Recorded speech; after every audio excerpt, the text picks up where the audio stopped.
11 గంటలు వేదిక సోమాజిగూడ తేల్చుకుందాం, బరాబర్ తాడో పేడో తేల్చుకుందాం.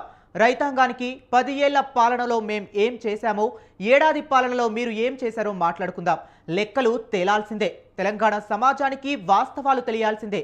ఇది సీఎం రేవంత్ సవాల్కు బీఆర్ఎస్ వర్కింగ్ ప్రెసిడెంట్ కేటీఆర్ చేసిన ప్రతి సవాల్.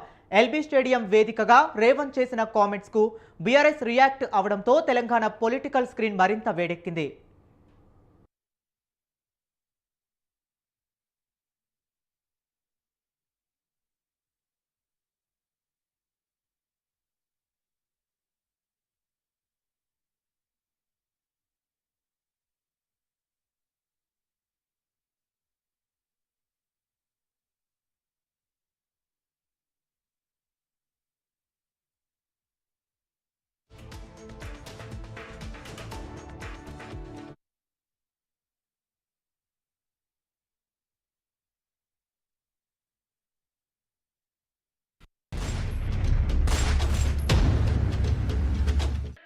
నేను సవాలు విసురుతున్నా. అది ఢిల్లీలో ఉండే మోడీ అయినా సరే, గల్లీలో ఉండే కేడీ అయినా సరే, చర్చ పెడతాం. పార్లమెంటులోనా, అసెంబ్లీలోనా, రైతు రాజ్యం ఎవరు తెచ్చిండ్రు, రైతులకు అండగా నిలబడ్డది ఎవరు, తేల్చుకుందాం. రాండి చర్చలకు. కేసీఆర్ వస్తాడు, కేటీఆర్ వస్తాడు, కిషన్ రెడ్డి వస్తాడు, నరేంద్ర మోడీ వస్తాడు. కాంగ్రెస్ పార్టీ కార్యకర్తలను తీసుకొని నేను వస్తా అని సూటిగా సవాలు విసురుతున్న మిత్రులారా. ముఖ్యమంత్రి గారు ముచ్చట పడుతున్నారు. నిన్న రంకెలు వేసినారు. రొటీన్ గా ఆయన పాపం సభ పెట్టినాడు అంటే 4 బూతులు, 5 ఛాలెంజ్లు, 6 తొడలుగొట్టే డైలాగులు, గుడ్డలు ఊడదీస్తా అని 2 మళ్ళీ భాషణాలు. ముఖ్యమంత్రి ముచ్చట పడుతుండు కాబట్టి ఇప్పుడైనా ఎప్పుడైనా ఎక్కడైనా మేము రెడీ చర్చకు. నేను ముఖ్యమంత్రి గారు పేరు తీసుకొని మరీ పిలిచిండు. కేసీఆర్ వస్తాడా, కేటీఆర్ వస్తాడా, రాండ్రి అన్నాడు. నీకు కేసీఆర్ అంత లేదు కానీ మేము చాలు నీకు వస్తాం, మీరు ఎక్కడ పెడతారో పెట్టండి వస్తాం. కాకపోతే మేమంటే ఎప్పటికప్పుడు రెడీగా ఉంటాం. ఎందుకంటే ఇలా 10 ఏళ్ళు మునిగి తేలిన వాళ్ళం కాబట్టి మేము ఎప్పుడు రెడీ. కాకపోతే మీకు కొద్దిగా ప్రిపరేషన్ టైం కావాలి, మాకు తెలుసు. ముఖ్యమంత్రి గారికి నేను ఎందుకు 72 గంటలు టైం అంటున్నా అంటే, మళ్ళీ మీరు అక్కడికి చర్చకు వచ్చి బేసిన్లు బెండకాయలు అని చెప్పి ఆయనతో ఉన్న పరువు తీసుకుంటే తెలంగాణ ముఖ్యమంత్రి పరువు పోతుంది. ఇప్పటికే మీరు ఎంత సిగ్గుమాలిన వ్యక్తో ఇప్పటికే అందరికి అర్థమైపోయింది. ఎవడన్నా అడుగుతాడండి ముఖ్యమంత్రి దేవాదుల గోదావరి బేసిన్లు ఉన్నదా అని అడిగే పరిస్థితి ముఖ్యమంత్రి. బేసిన్ తెలియదు, బెండకాయ తెలియదు. దాంతోపాటు ఇంకా దరిద్రం ఏంటంటే నల్లమల పులి అని చెప్పుకుంటాడు.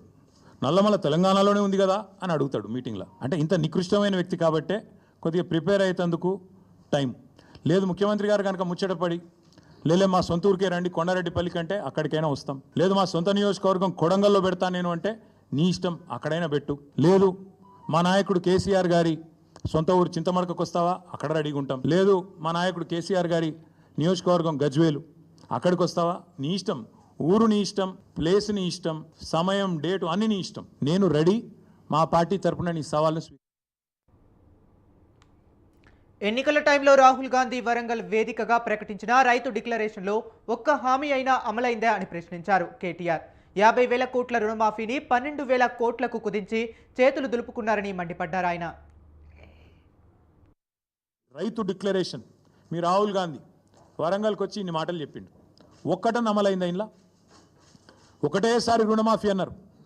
50,000 కోట్ల రుణమాఫీని 12,000 కోట్లకు కుదించి చేతులు దులుపుకున్నారు, అవతల పడ్డారు, అయిపోయింది అంటున్నారు.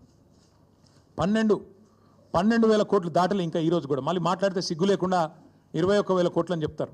మీకు ఇదివరకు కూడా చెప్పినా మళ్ళీ కూడా చెప్తా ఉన్నా. ఇందులో ఒక్కటని అమలైందా? ఒక్కటంటే ఒక్కటి అయినా సిగ్గు లేకుండా మాట్లాడతారు. అట్లాగే ఇదిలా ఉంటే బణకచర్ల కేంద్రంగా పొలిటికల్ డైలాగ్ వార్ కొనసాగుతూనే ఉంది.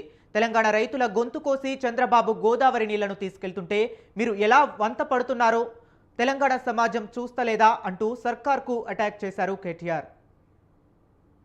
ఇవాళ బనకచర్ల ద్వారా మీ గురువు గారు చంద్రబాబు నాయుడు గారు తెలంగాణ రైతుల గొంతు కోసి మరి గోదావరి నీళ్లను మళ్ళీ కిందికి తీసుకుపోయే ప్రయత్నం చేస్తుంటే మీరు ఎట్లా వంతబాడుతున్నారో తెలంగాణ సమాజం చూస్తలేదా, తెలంగాణ రైతాంగం చూస్తలేదు అనుకుంటున్నారా?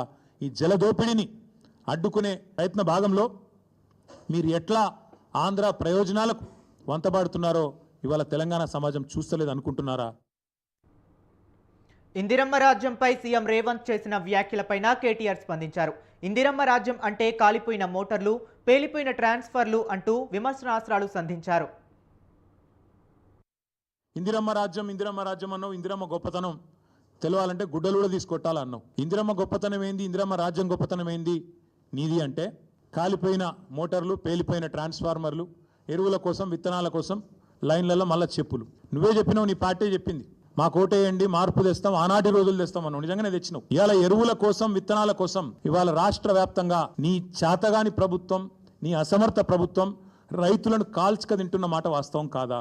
మీరు ఎరువుల దుకాణాలకు ఆధార్ కార్డు చూపెడితే ఎకరానికి ఒక బస్తా ఇవ్వాలని చెప్పిన మాట, మీ అధికారులకు ఆదేశం ఇచ్చిన మాట వాస్తవం కాదా? ఎరువులు కూడా పంచే శాతగాని నువ్వు ఇవాళ కేసీఆర్ లాంటి నాయకుడిని పిలిచి చర్చకు రా అని మాట్లాడితే నవ్విపోదురుగాక నాకేమి సిగ్గన్నట్టు ఇంతకంటే హీనమైన పరిస్థితి ఉండదు. అట్లాగే దశాబ్దాలు దగా చేసింది నీ ప్రభుత్వం కాదా? సాగునీటి ప్రాజెక్టులు కట్టకుండా రైతులను ఎండబెట్టి సీఎం రేవంత్ కేటీఆర్ సవాళ్ల పర్వం ఎపిసోడ్లో తాజాగా మంత్రి పొన్నం ఎంట్రీ ఇచ్చారు. కేటీఆర్ సవాల్కు తాము సిద్ధమని, అయితే ప్రజాస్వామ్యబద్ధంగా ఎన్నిక ఎమ్మెల్యేలు అసెంబ్లీలో చర్చించాలని, వీధుల్లో చర్చలు చేయాల్సిన అవసరం లేదన్నారు మంత్రి పొన్నం ప్రభాకర్.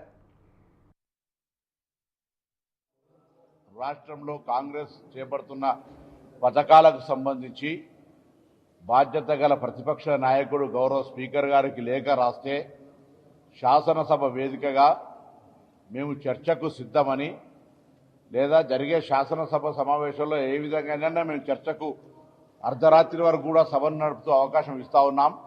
ఈ ప్రత్యేకించిన అంశాల మీద అసలు ఈ సమస్యకు కారకులై ఒప్పుకున్నటువంటి మీరు చేస్తున్నటువంటి రాజకీయాలపై వాస్తవాలను తెలంగాణ ప్రజలకు చెప్పాలనుకుంటే ప్రజాస్వామ్య పద్ధతిలో దేవాలయం లాంటి శాసనసభ వేదికగా చర్చ చేయడానికి సిద్ధమని చెప్పడం జరిగింది.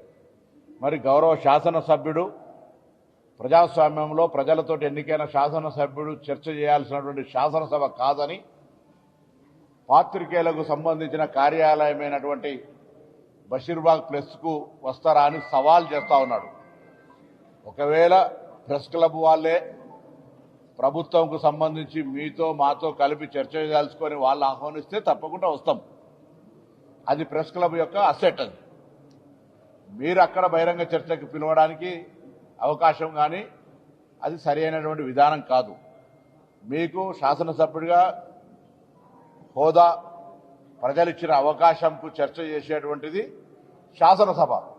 అటువంటి వేదికను ప్రభుత్వంగా మీరు గతంలో చేసిన మాదిరిగా నియంతృత్వంగా శాసనసభలో కూడా మేము ఆ విధంగా అవకాశం ఇవ్వకుండా చేస్తలేం. శాసనసభ వేదికగా మీరు అడిగినంతసేపు, మాట్లాడినంతసేపు ప్రభుత్వ విధానాలు, జరుగుతున్న కార్యక్రమం మీద చర్చ చేయడానికి సిద్ధం. కాబట్టి నేను కేటీఆర్ గారికి చెప్తా ఉన్నాను, సవాల్ చేస్తా ఉన్నాం, చర్చ బషీర్బాగ్ నుంచి శాసనసభకు మార్చండి. మా ముఖ్యమంత్రి గారు కోరినట్టుగా శాసనసభలో తెలంగాణ ప్రజలు లైవ్ చూడంగా ఈ చర్చ ఏం జరుగుతుందో చూసేటువంటి అవకాశం ఉంటుంది. ఆ చర్చకు ఇదే అంశంపై రియాక్ట్ అయిన జగ్గారెడ్డి, చర్చ అక్కడ ఇక్కడ ఎక్కడో కాదు, అసెంబ్లీలో పెడదాం, కేసీఆర్ వస్తే అన్ని విషయాలపై తేల్చుకుందామని రివర్స్ కౌంటర్ ఇచ్చారు ఆయన.